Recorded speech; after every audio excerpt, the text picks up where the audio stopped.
September 6th, 2022, in this meeting of the Seattle Metropolitan Park District Board will come to order. It is Hold on. 3:50. Recording in progress. Oh, okay. There we go. Sorry about that. No worries. Thank you. So given that cue, I'll go ahead and restart the spiel there. It is September 6, 2022 at 3:53 p.m. and I'm going to call this meeting of the Seattle Metropolitan Park District Board to order.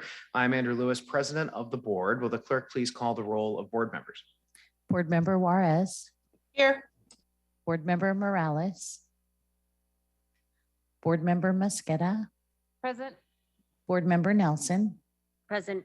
Board Member Peterson. Board Member Sawant. Present. Board Member Strauss.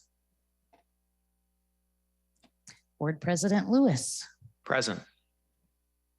5 present. And it looks like board member Peterson has just joined the meeting. Yes, thank you. Thank you. 6 present. And board member Strauss. Thank you. 7 present. And I believe board member Morales will be joining us shortly. Board member Herbold asked to be excused, and let the record reflect that board member Herbold is excused from today's meeting. If there's no objection, the agenda will be adopted. Hearing no objection, the agenda is adopted. The minutes of the July 14th and 18th, 2022 Park District Board meetings have been reviewed and distributed. If there is no objection, the minutes from those meetings will be adopted. Hearing no objection, the minutes are adopted. And will the clerk please affix my signature to the minutes? At this time, I will open our hybrid public comment period. While it remains our strong intent to have public comment regularly included on meeting agendas, the Seattle Park District Board does reserve the right to end or eliminate these public comment periods. We will move forward in the hybrid format that the public is now accustomed to, with a 2-minute speaking time, and we'll alternate between sets of 5 in person and 5 remote speakers. Madam Clerk, how many people are signed up today to publicly comment? We have 1 speaker.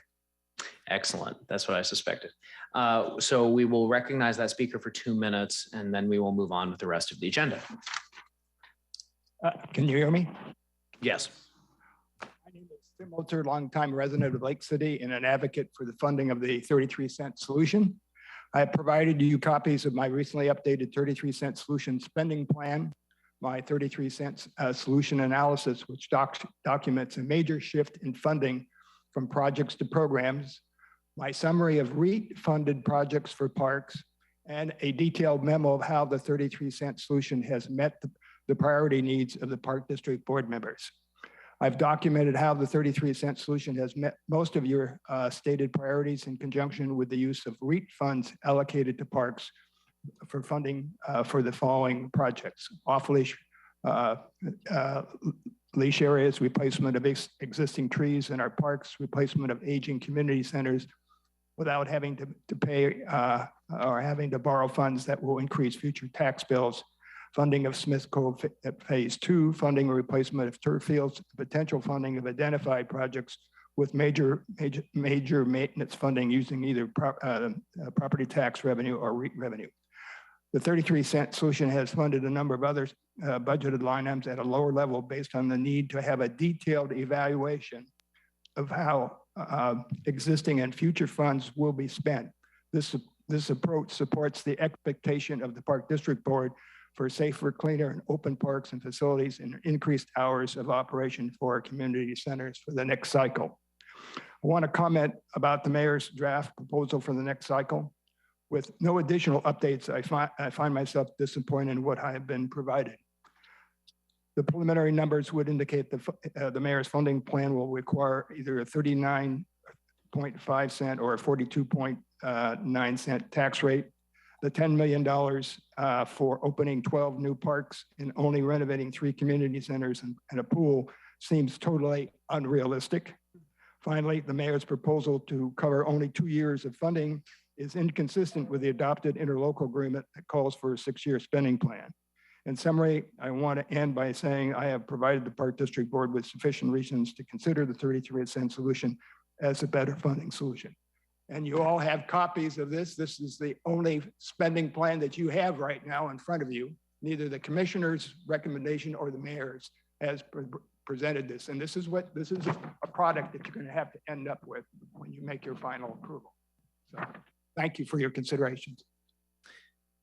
And with that public comment, the public comment session is now closed and we will move on to items of business. Will the clerk please read agenda item 1 into the record? Agenda item 1, resolution 49, a resolution amending the bylaws of the Seattle Park District to modify the process for appointment of the Seattle Park District Treasurer. Thank you so much, Madam Clerk. And we have Tracy Ratzliff from Seattle City Council Central Staff here to walk us through the process of appointing a new treasurer to this position. So I'm going to go ahead and turn it over to Tracy. Thank you, Councilmember President Lewis and Commissioners. Tracy Ratzliff, Council Central Staff. You have in front of you 2 pieces of legislation that are related. They are Resolution 49 and Resolution number 50. Both of them have to do with the appointment of the Park District Treasurer. So for the very first cycle, we had appointed per state law Glenn Lee as the Park District Treasurer. We did that with the mandate that that existed at the time in state law, that approval be subject to the King County Treasurer. That state law was changed in 2017. That allows us now to solely appoint the next city treasurer or the Park District Treasurer. Glenn Lee, as most of you know, has left the city. And so this is timely in terms of us needing to appoint a new city treasurer or district treasurer, and also to be able to then change our process for doing that to align now with the state law change. So Resolution 49 would change our Park District bylaws to allow us to appoint the city treasurer or the Park District Treasurer, and that individual would be either the permanent finance director for the city of Seattle, or in the case of an interim director of finance until the permanent one is appointed. So the first Resolution 49 would make the changes to the bylaws to be consistent with this new changed process for appointing the district treasurer.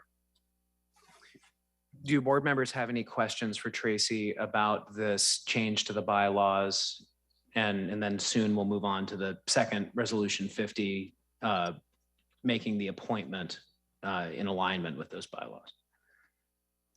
Okay, seeing no questions, why don't we go ahead and call the roll on the approval of Resolution 49? Board Member Juarez, Aye. Board Member Morales, Yes. Member Mosqueda, Aye. Board Member Nelson, Aye. Board Member Peterson, Aye. Board Member Sawant, Yes. Board Member Strauss, Yes. Board President Lewis, Yes. 8 in favor, none opposed. Thank you so much, Madam Clerk. We will now move on to the next agenda item. Will the clerk please read that item into the agenda? Resolution 50, a resolution appointing the City of Seattle Director of Finance as Seattle Park District Treasurer.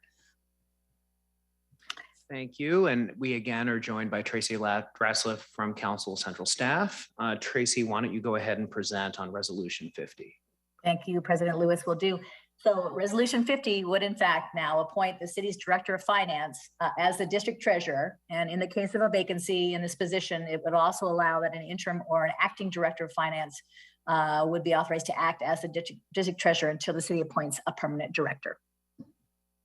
Thank you. You know, it occurs to me, I don't think I formally moved and seconded on Resolution 49. I apologize. No, you didn't. I was gonna moving, say, I was yeah. moving quickly through that. I was So gonna say something, so.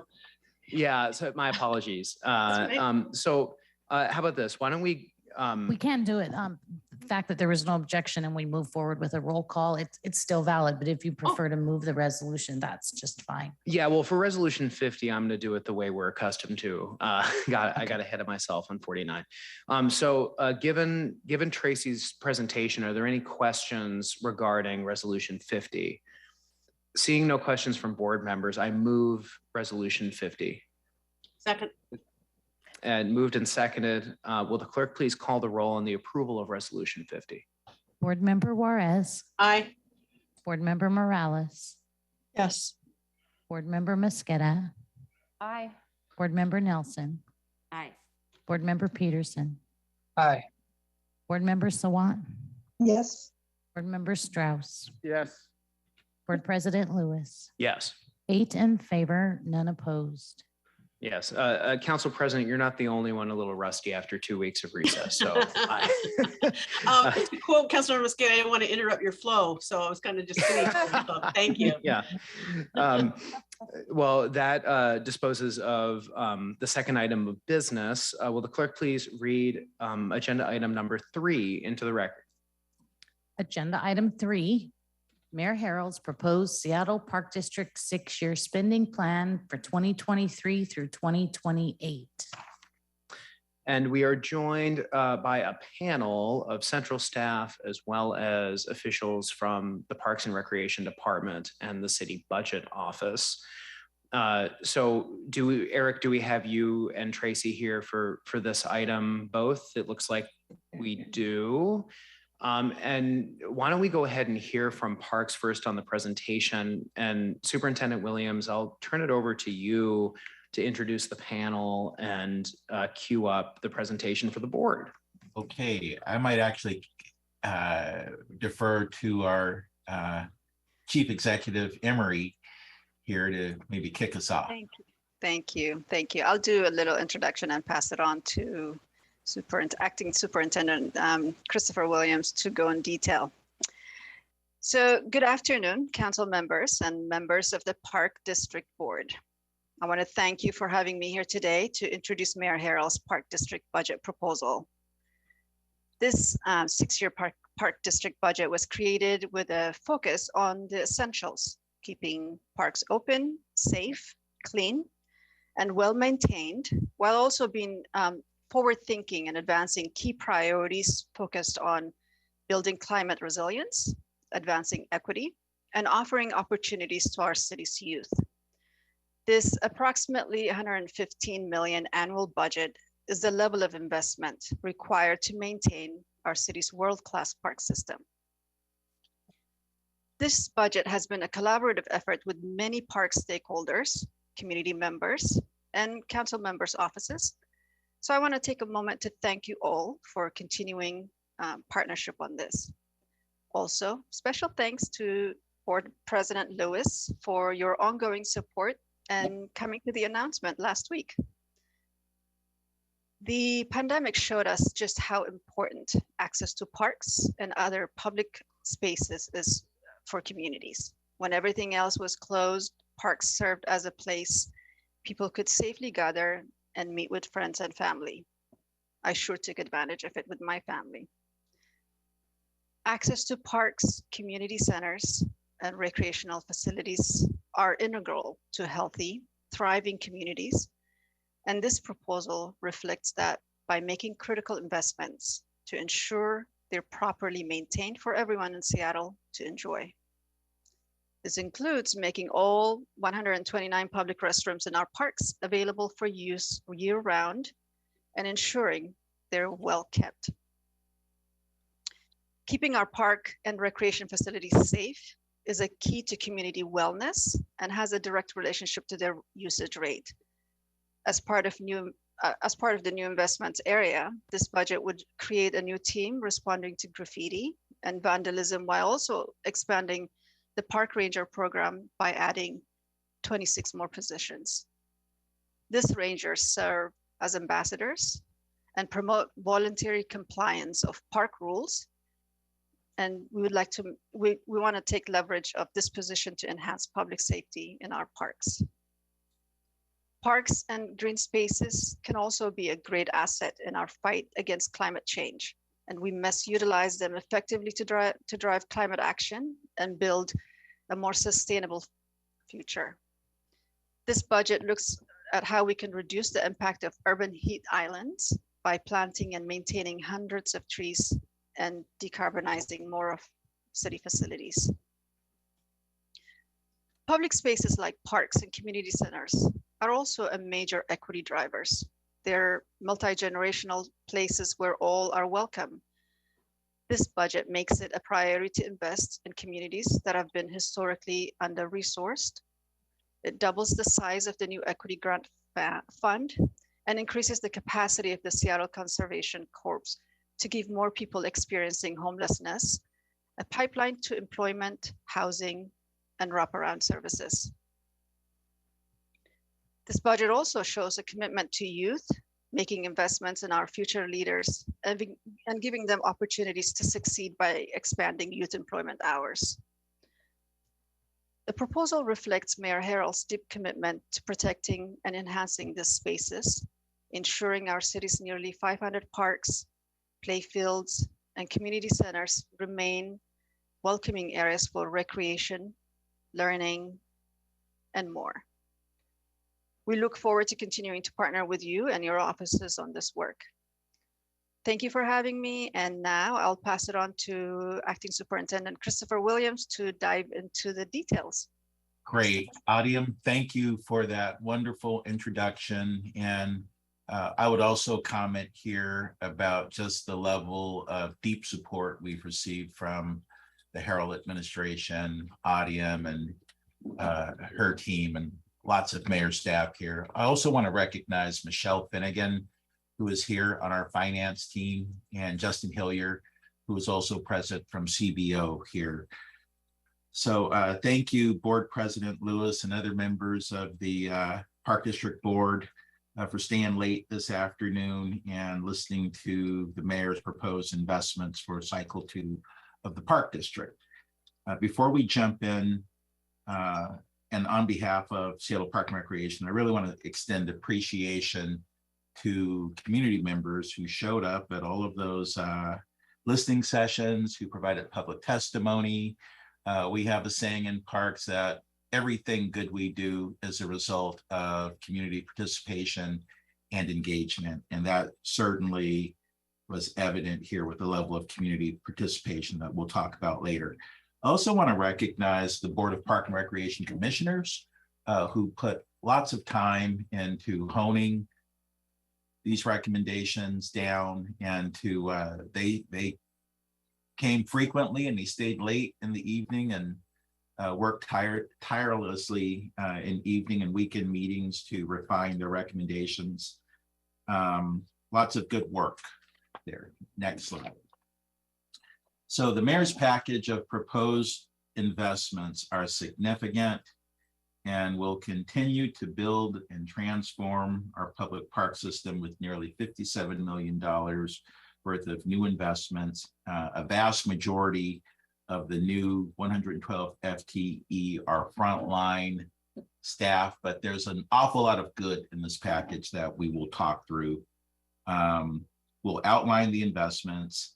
We'll spend a little bit of time talking about some of the mayor's recommended changes as well, and policy recommendations. Next slide. You all have seen this timeline before. We've briefed you individually prior to coming here today. Just sort of a Park District 101 primer, but we started this process, as many of you are aware, with the voters approving the Park District back in 2014. Cycle 1 was intended to go from 2015 through 2020. It was a 6-year spending plan. And then we took a pause due to the pandemic, and then picked up the planning for cycle 2 back in March of this year when we convened the Board of Park and Recreation Commissioners. So that brings us here today full circle, where we're presenting a set of recommendations to you. Next slide. Thank you. This slide visually depicts where we are in cycle 2, the planning process we've been through. We're midway through this blue bar, as you've been discussing, the Board of Park and Recreation recommendations, and now the mayor's proposed recommendations to you. I'd also like to use this slide to highlight that we engage the community in 2 rounds before taking potential proposals to the Board of Park and Recreation Commissioners. We combined in a couple of processes, talked to 10,000 community people, members, in 2019, and then in 2021, when we re-engaged the public, we talked to an additional 9,000 people. This has been a huge process where we conducted listening sessions, online open houses. We had our park ambassadors doing intercept surveys out in the park, but we really went the extra mile to gather some baseline information on public needs, wants, desires for their park and recreation system. Next slide. Okay, and this is just the example of kind of some of the things we heard. So in that left top slide, we heard kind of this increased focus on the public wanting us to prioritize equity in everything we do. So there are lots of examples where equity is sort of central to the thinking of the recommendations. The next slide, additionally on this slide, people want more activities in community centers, and they want more ADA accessible playgrounds. So we heard a broad spectrum of ideas and wants and wishes from the community. Next slide. As I mentioned earlier, the mayor's plan is informed by park stakeholders and community voices and largely aligns with the park board recommendations. We'll be using the $108 million figure we worked through with the park board as our starting point today. This $108 million included their specific recommendations as well as some planning assumptions by the department that we provided to them related to financing one-time capital investments and potential COVID recovery offsets. One of the big changes to the planning assumptions results from the mayor and the city budget office working together to deliver a plan that meets the general fund expectations outlined in the interlocal agreement. This is also a good opportunity to kind of thank the park board, the park district board, to thank you for maintaining your commitment to the interlocal agreement to maintain a general fund floor. So that hasn't gone unnoticed in this process. The mayor also made some changes that we'll walk through.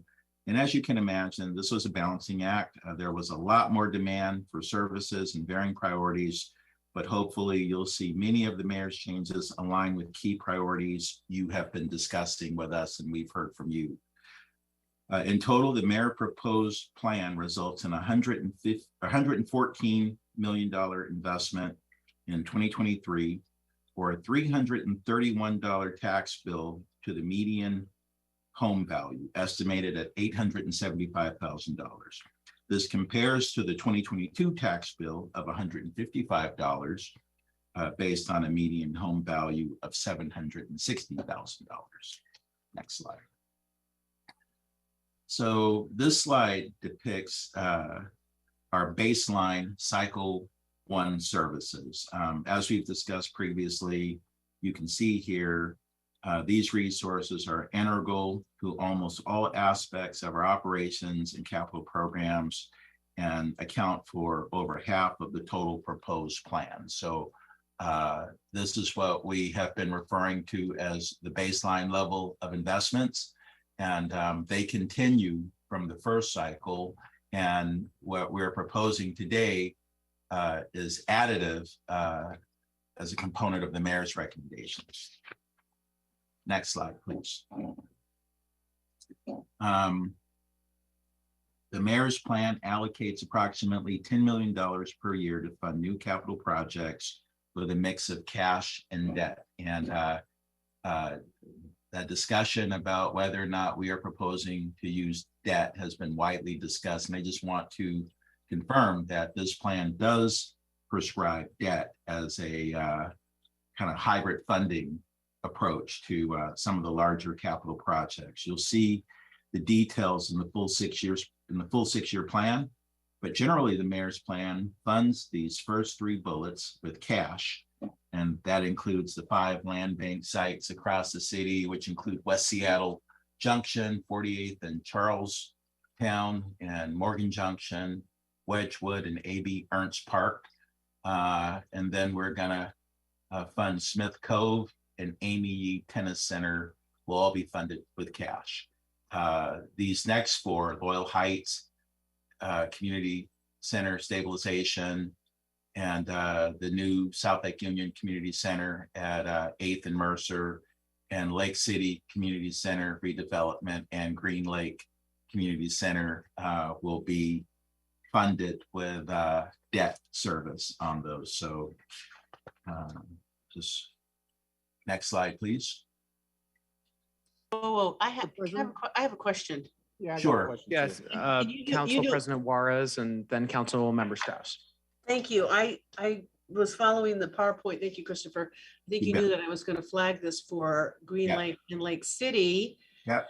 And maybe Tracy can help us out. I know we've asked this question 1,000 different ways and I get 3 different answers. My understanding, notwithstanding the provide 10 million to fund new capital projects, is that the demolition or the rebuilding of Green Lake and Lake City, I mean, Lake City alone is around 30 million, 22 or between 25 and 30. So can you explain to me, are we still locked in for those funds for Green Lake and Lake City? And I don't Yes. understand. Okay. So maybe I'll go through what we are proposing for debt. Okay. So we are proposing, let's see here, for Loyal Heights, we'll start there. We're proposing $29 million for Loyal Heights with 750 for sort of planning design. And then for Lake City Community Center, we're proposing $28 million in debt financing, almost 30. And for Green Lake Community Center, we're proposing $3.5 million as a planning and development number, and then another $56 million for actual construction. And for the South Lake Union 8th and Mercer site, we're proposing $750,000 for planning, and then $17 million for build out. And we've included even a debt financing contingency, anticipating that there are always unanticipated additional costs. So that total is about $15 million for this package of debt finance projects. Got it. Okay. Thank you for clarifying. I mean, and thank you, Christopher, when we had former Superintendent Agarre. So I think what the public, what we'll hear Mhm. is that when we had that first 6-year plan and what the commitments were, and then we were working on the next 6 commitments to build up all of these projects. And then we got hit by COVID, so everything got put on hold. Right. But I know that I was working with Councilmember Strauss Mhm. to keep going, but everything was on hold for like Green Lake and Lake City, and then working with Councilmember Herbold, and then also push on the land banked development projects. So because I'm familiar with debt financing, I understand what you're saying now. I was looking here going, what? That didn't look right. So Yeah, now I I understand. hear So you. thank you. Thank you Okay. very much. You Heart bet. attack's over. Thank you. I'm glad we could resuscitate you. Okay. Board Member Strauss. Thank you, Chair. Thank you, Council President, for raising that. I had the similar heart palpitations before this meeting, looking over this PowerPoint about $10 million. And Appendix 3 really did help me understand that this is really just debt financing of larger amounts of money. I guess, and Superintendent Williams, Chief Emery, every time we talk about Green Lake, since the summer when it was proposed that Green Lake would not have a $120 million project, it would be a $50 million project. It would be a renovation rather than a renewal, an expansion, or anything like that. I've asked the Parks Department time and time again. We're not going to be satisfied with the renovation. We've already had renovations here. The issues at hand are that we need expanded community space for childcare. We need the pool to be fixed. These things can't happen within the same footprint that we currently have with the building. So my question today, because your teams quickly got me the information to stop my heart palpitations, but I guess my question is, why are we still calling it a renovation? Is it that you need more money in the door to make this a renewal? I guess I've asked so many times about the word renovation. I can't help myself but ask it on the record today. Yeah. And I think that's a great question. So I think the first part of that question is we always seek to leverage additional funds either through state grants. So if there are ways to leverage this $56 million for Green Lake that will allow us to build a bigger, better project, we certainly want to go after those RCO grants, state funds, county funds. So I think you can count on that for all of these capital investments. And I think this is just a question of money, right? I mean, I think you hit the nail on the head.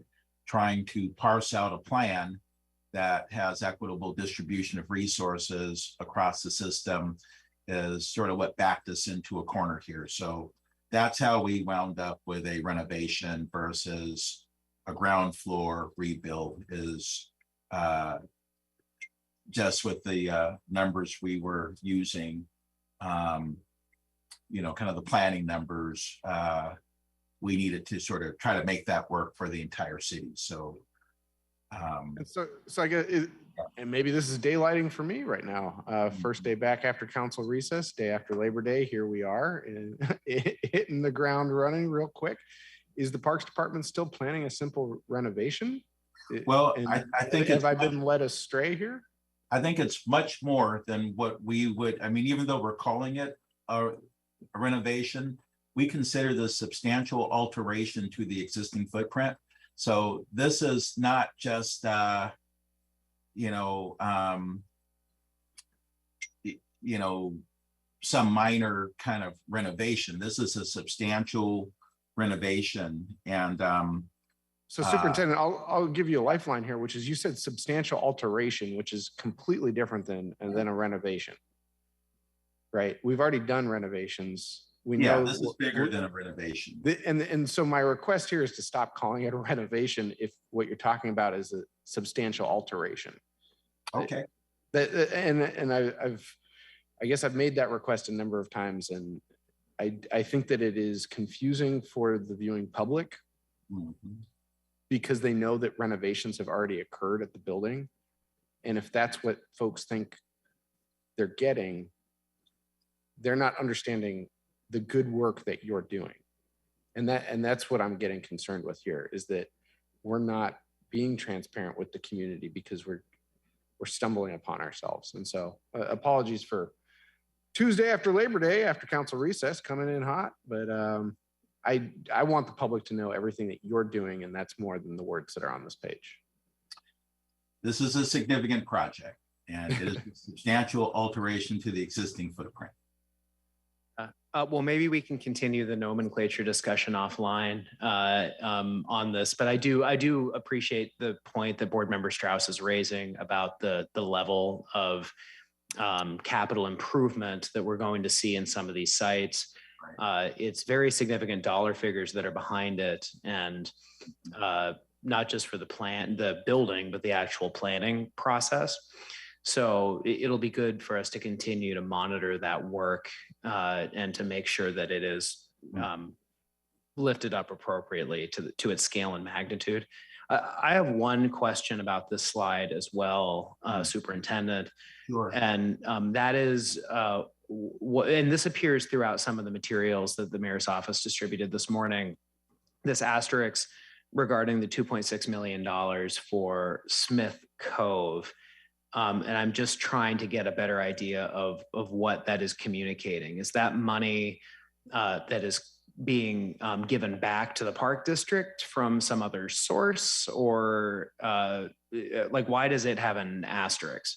So I think what we're trying to call out here is included in here, annualized is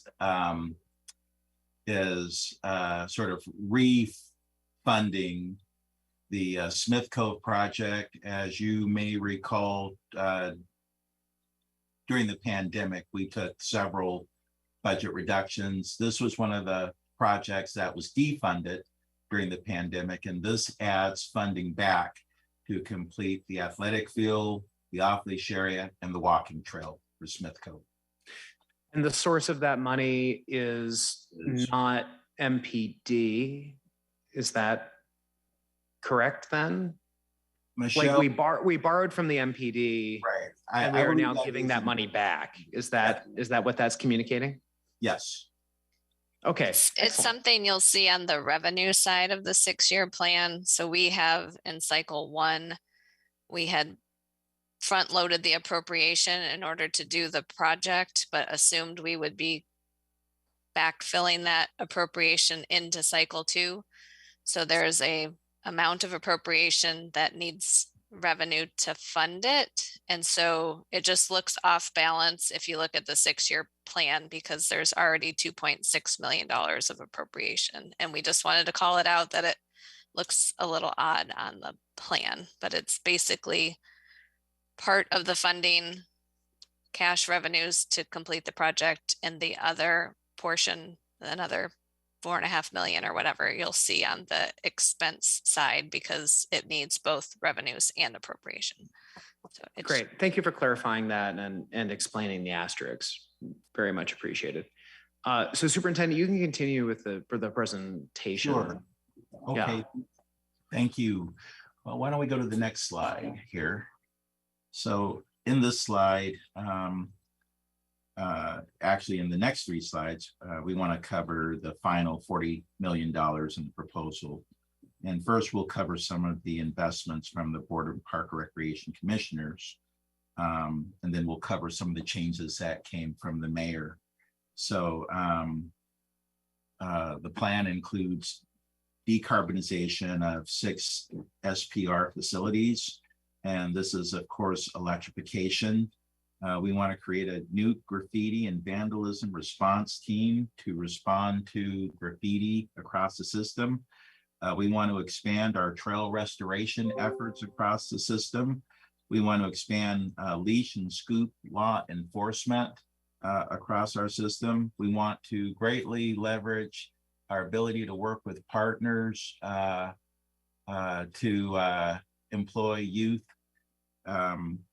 and give them jobs. It's a great intervention tool, youth employment, to help young people.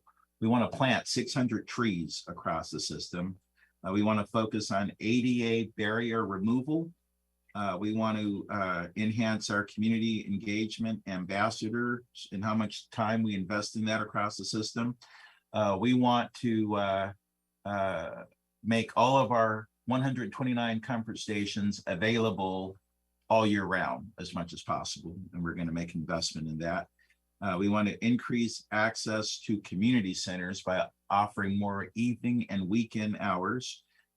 We want to set up an equity grant that recognizes that not every community has the ability to fundraise for a large capital project and provide funding for a match. So this is a grant program for capital projects that won't require a match. And then we want to create our first dedicated pickleball courts in the system. We'll create approximately 8 pickleball courts throughout the system. And then we want to expand the Seattle Conservation Crew. You know this as probably one of the best second chance programs in the system. And we just want to do more of this program that helps get people on their feet. Next slide. Additional mayor's ads include, in line with this focus on community safety, you heard Chief Executive Emery mention an investment in park rangers, which will onboard 26 additional park rangers by 2024. We recognize the importance of our urban tree canopy, and the mayor wants to restore over $900,000 to the Green Seattle Partnership that was cut in 2019. We also have a commitment to clean, safe, open parks and ensuring that our comfort stations are available for year-round use. And then also, we want to reappropriate some existing utility costs, bring up a similar amount of general fund resources to provide ongoing funding for the Clean City Initiative services. This is a continuation of the Clean Cities program. And then we want to create a youth opportunity fund. This idea recognizes that there are lots of partners out there we should be working with to reach youth and who can help us with, I think, fulfilling the mayor's vision for increased youth mentorship and the kinds of interventions that keep young people on the right course. So that's what that investment is for. Next slide. Superintendent, can I ask a few questions on the slide? Sorry, I didn't want to interrupt your final thought there. No worries. Okay. So I want to start by appreciating the general fund floor being, from what I gather, followed by the executive and what we anticipate to get in terms of a budget presentation in the next couple of weeks. And, that was something that was fairly universally communicated by the Park District Board. And as I understand it, something that accorded internally with what Mayor Harrell and the administration wanted to see as well. So I'm glad that's a strong area of commonality. I am curious about the utility costs and the MPD and what we anticipate that to run in terms of a line item for the MPD. And I am curious about what the unified care team fund distribution is anticipated to be between general fund and MPD under this proposal. Sure. So we think this approach enables the department to share costs for clean cities costs with general fund versus the Park District Fund.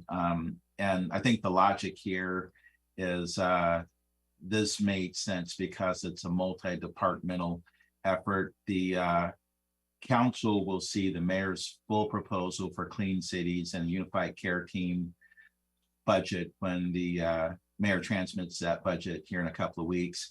I think to answer your question, the costs are about $5.3 million of general fund appropriation. But the mayor's office is really better positioned to answer that. We think it's going to be about a $5.3 million backfill of Park District revenues to pay for that. And what was the source of that money prior to Park District being proposed as the source? That was one-time Clifford funds that we were using to fund that, and they were scheduled to sunset at the end of this year. Thanks for confirming that. That was my understanding. Okay, given those answers, I don't have any other questions on this slide. So you can continue with the presentation. Okay, thank you. So, sorry, Councilmember Nelson has a question. I was just trying to follow that exchange. And so is that 5.3, is that what we were getting at in the beginning when we were talking about moving $10 million of Park District funding for COVID relief? So the original source for that money was federal Clifford money. Mm-hmm. So it's not, the way this is constituted wouldn't be replacing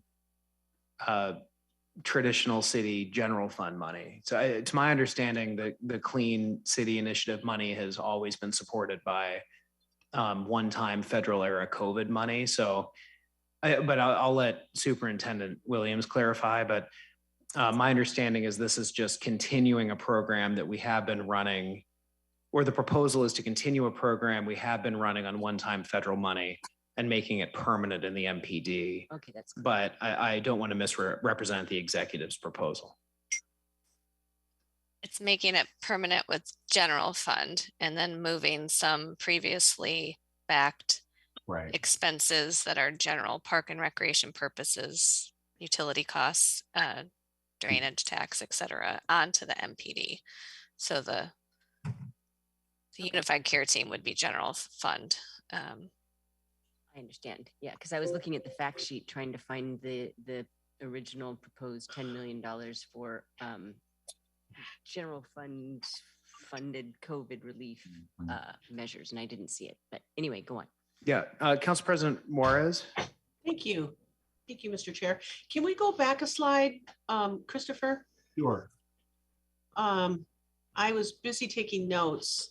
So as you know, just a little history here on the Clean City Initiative. Yeah. Okay, so this is where, I mean, obviously I would have liked to see more because, you know, we worked together with the former superintendent and I think we secured like 9.2 million towards the end of the year because parks found themselves in the position because of COVID, like many of our city departments, doing things that weren't normally in their job description. And as you know, parks worked with SPU, SDOT, and SPD on all the cleanup. And we had advocated and secured the 9.3 or 9.2, I can't remember what it was, towards the end of the year. So the 5.3, am I looking at the right number here? Yeah.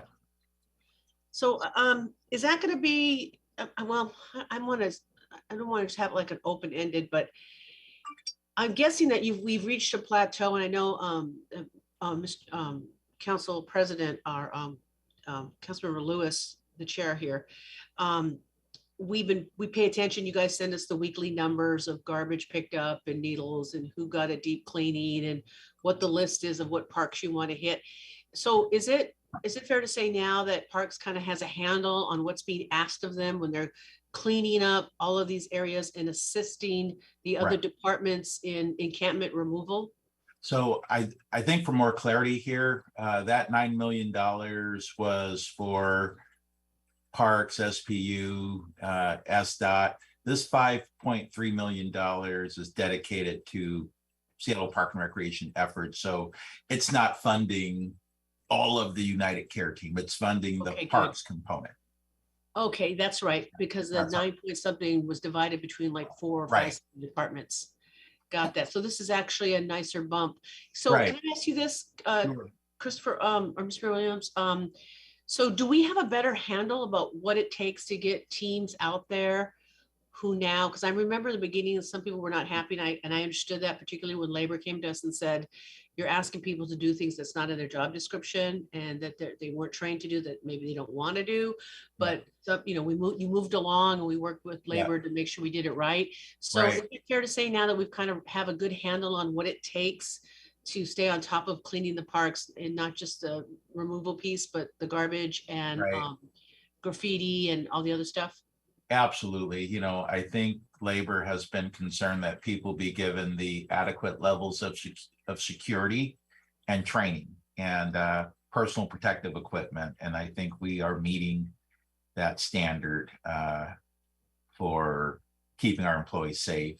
And, you know, I'll also say here that you're going to hear a more fulsome explanation of how Parks Plan fits into the broader UCT plan when the mayor presents his budget later this month.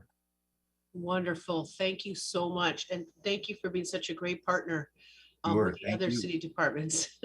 I know that was a heavy lift when this first hit in 2020, and getting out and recruiting park ambassadors. And it was just a thing that you know, and you guys worked really hard with us behind the scenes. So thank you very much. And thank you for answering my question. Thank you. Mr. President. Thank you so much, Council President Juarez. Superintendent, we can continue with the presentation. I do want to probably follow up offline to ask a few more questions about how all the unified care team pieces fit together. But for now, I think that's sufficient. Okay, so there were other modifications. As mentioned, the mayor's plan meets general fund commitments outlined in the interlocal agreement. This plan includes temporary support for certain SPR operating expenses to address anticipated park fund shortfalls and earned revenue. The mayor's plan also creates a fee stabilization reserve to reduce pressure to increase program fees by shifting some future inflationary cost from the park fund, which is our earned revenue account, to the park district. So we're incredibly sensitive to how fees can create a barrier to participation for different groups across the city. And our planning exercise here is to have more of that burden for revenue shift to the park district versus to the public. Also, this proposal provides resources to increase the indirect services needed to support cycle 2. In other words, there's an overhead component here for accounting, contracting, a group we call the Business Service Center to support this. And then finally, the mayor's plan did not increase investments above our baseline in 4 areas that were proposed by the Board of Park and Recreation Commissioners. And those areas include park beautification. This is sort of the idea that we were going to provide hanging flower baskets and other beautification measures across the system. Viewpoint maintenance, urban food system maintenance. And I should mention here that we have an urban foods system program already. We're just not expanding that program. And then acquisition. We already have an acquisition budget. We're just not expanding the level of, or rather adding to the acquisition budget. So this constitutes about $1.7 million, which is a very small percentage of the overall Board of Park and Recreation Commissioner recommendations. Next slide. Superintendent, can we hang there for just one moment? I apologize. Can we get a little more clarity on indirect administrative services? Okay, so that's basically overhead costs. That's back office, things like accounting, accounts payable, sort of all of the back office resources like contracting. We have an area called the Business Service Center, which takes registration for community center enrollment. As we increase the use of our facilities and increase the programming and service delivery, we believe there will be an overhead cost for that production. And that's what this is recognizing. And I think that is about $800,000 worth of overhead costs. And that is $57 million package.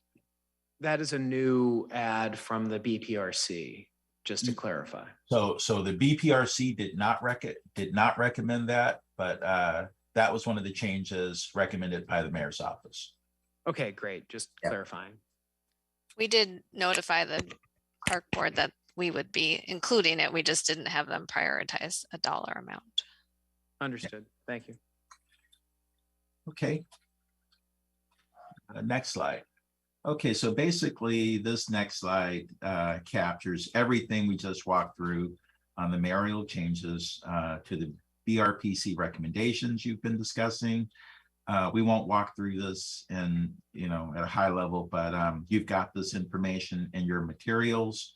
The mayor added approximately $4 million to the Board of Park and Recreation Commissioners endorsed plan. And those include recommendations, planning assumptions, and of course, some key policy changes. So I will pause right there to see if there are questions. Thank you, Superintendent. Colleagues, do any board members have questions based on the superintendent's presentation? Hold on, I'm sorry. We've got one more slide. Oh, sorry. Go ahead. Sorry.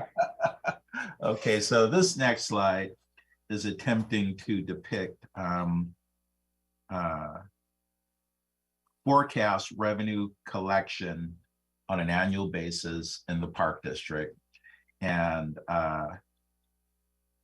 so that's what that first line is. The operational max or statutory limit is that middle line, right? So that's where that's the legal limit of taxing authority we have in the park district without going out for a public vote. And then the bottom line is the remaining capacity between the mayor's recommendation and the statutory limit And you can see in the out years how that statutory capacity ebbs and flows through 2028. Great, thank you. You Oh, bet. that's a great shot to end on too. Thank you so much. You bet. Are there any comments from board members or questions? Councilmember Peterson, board member Peterson, I should say. Thank you, President Lewis. I just wanted to understand next steps. I'm hoping that our City Council Central staff will be fully analyzing this. We just got some of the details for the first time today, actually. So I just want to make sure that we can expect them to fully analyze it and reconcile the various numbers, and especially due to the substantial property tax increase that's being proposed.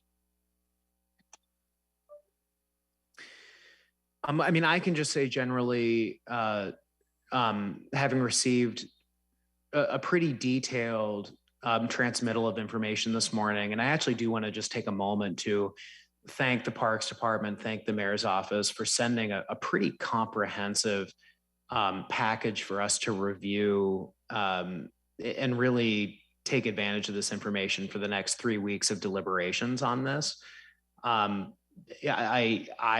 don't feel like it will be unduly rushing it, given that we do have appendixes that indicate additional budget context to some of these ads. Really more information than I was expecting that I believe will help central staff and our respective offices sift through these proposals. So it's not like I'm intending to call the question on this package on like Friday or something like that without due ability for colleagues to deliberate and members of the public to weigh in. I will just digress for a moment and say we have another large public hearing on this with members of the public in the Northgate neighborhood tomorrow evening, where we'll be getting feedback on these recommendations. So Councilmember Peterson, to your point, I do think there will be significant time to parse through this. And I do want to take this opportunity again to thank the executive for a pretty thorough transmittal of information to help us with that. So appreciate that question. Is there anything else that the executive panel wants to add in response? I think you addressed it really well. Thank you. I also want to kind of take a moment to appreciate the partnership we built early on with central staff, with your leadership. So it's been a great energy and great collaboration effort. So appreciate it. Thank you so much. Council member or board member Strauss. Thank you, Board President Lewis. I'll echo and I'll agree and disagree with your comments. I think that there's a fair amount of agreement that you heard from me today. My biggest disagreement was about semantics. It wasn't about funding. It wasn't about programming. It was about how we are speaking with our community about how we're building parks for them. So I just want to say thank you, Superintendent. Thank you to your teams. Continue keeping up the great work. And then, my bit of disagreement with you, Board President Lewis, is that this timeline's too fast. We've expressed this for months now. I'm going to be standing with you to move this as quickly as possible. I'm not going to be a roadblock because this timeline was dictated because of the COVID pandemic, because of the transition with the new mayor, because of so many external factors. I'm here to work with everyone to get this across the finish line before the end of the budget, but putting it on the record, what I've been saying for months is that this is a very fast timeline. Board member Nelson. Well, ditto what Councilmember Strauss said. I still have some questions. I'll take most of them offline. Can you, anyway, we'll talk about the materials that are available to look at. Where in this presentation, can you just direct me to a page number, and I'll get to it later. Where are the expanded community center hours addressed in some of these items? can you just point me to the section and then I'll ask central staff later. So Michelle, do you know the page number for that?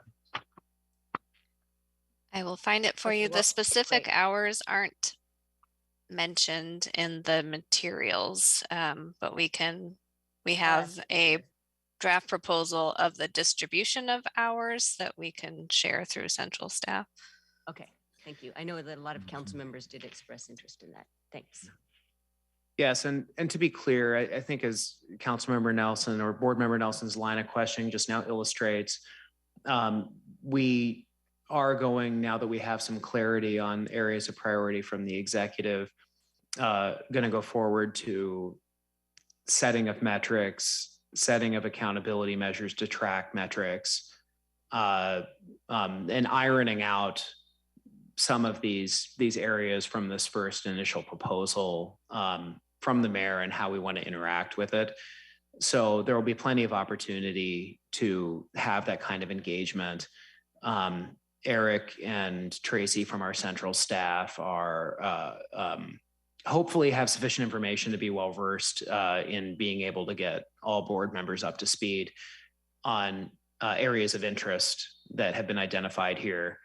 And if the information or future deliberations are insufficient to get board members to the point of where they want to be, that's certainly a conversation that we can have. Tracy and Eric, do you have any comments on if there's additional information from the executive that would be useful for being able to fill in some blank spots as they stand? No shortage of blanks to be filled in for us at the level of analysis that we do.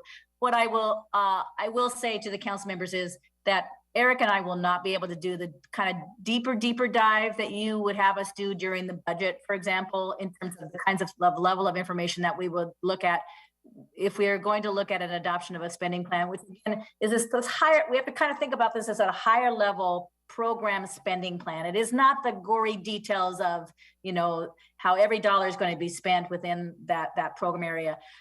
It really is at this higher level that you are going to be making decisions to say, is this the program area that we really want to be spending, and how much do we want to spend there? So that's really what we're going to be trying to understand is at what levels and what do you kind of get for the funding at those different levels. But we won't be able to do the kind of deeper dive that we do during budget because the timing is so short. And so we have questions that we have begun to ask the executive just to get to us a level of understanding about what will this buy us in terms of outcomes and so forth. And then happy to follow up with council members as they begin to have questions at that level, at that higher level of questioning, really. Right, and I would add to that, Tracy, I think a lot of those elements come out in Appendix 4 that was transmitted, other budget context that all council members will have that illustrates, how a lot of these line items interact with other things we're going to be grappling with in the next few months.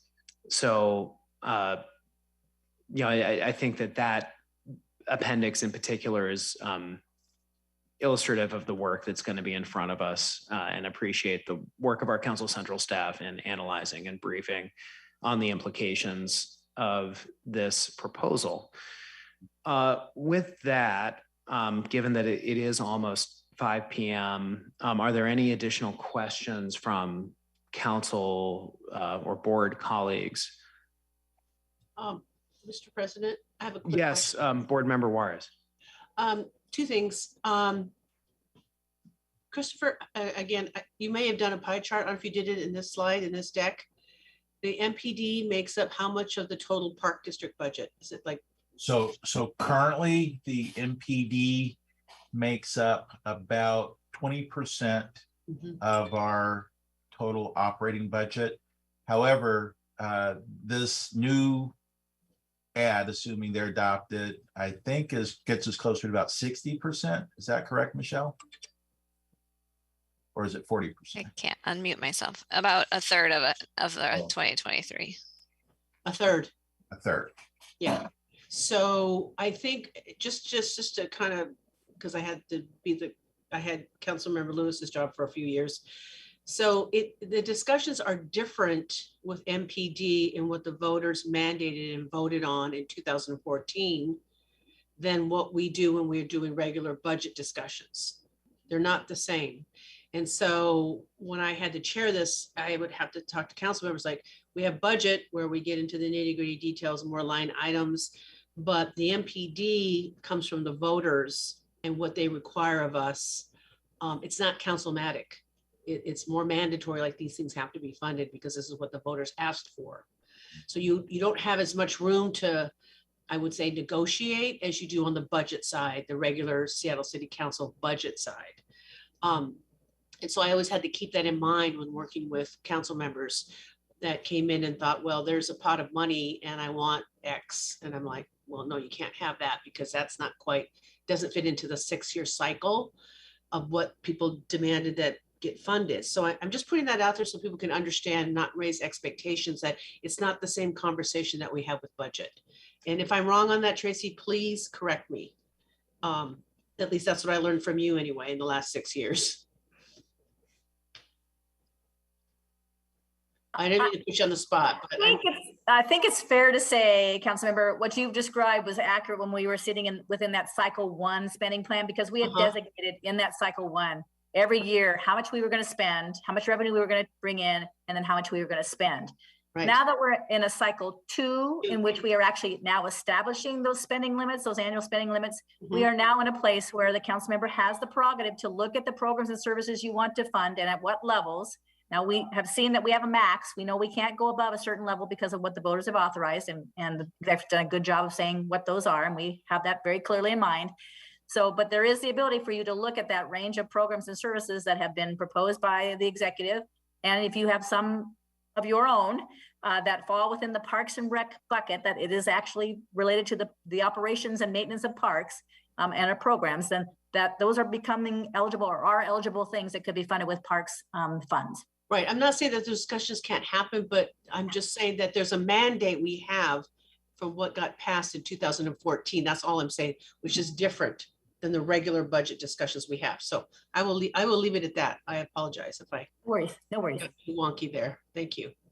Yeah, no, absolutely. And you know, I think there's no better illustration of Board Member Juarez's comments than the discussion we had around the potential use of general fund supplementation with the Park District, because that would not have conformed to the mandate that Board Member Juarez has just identified.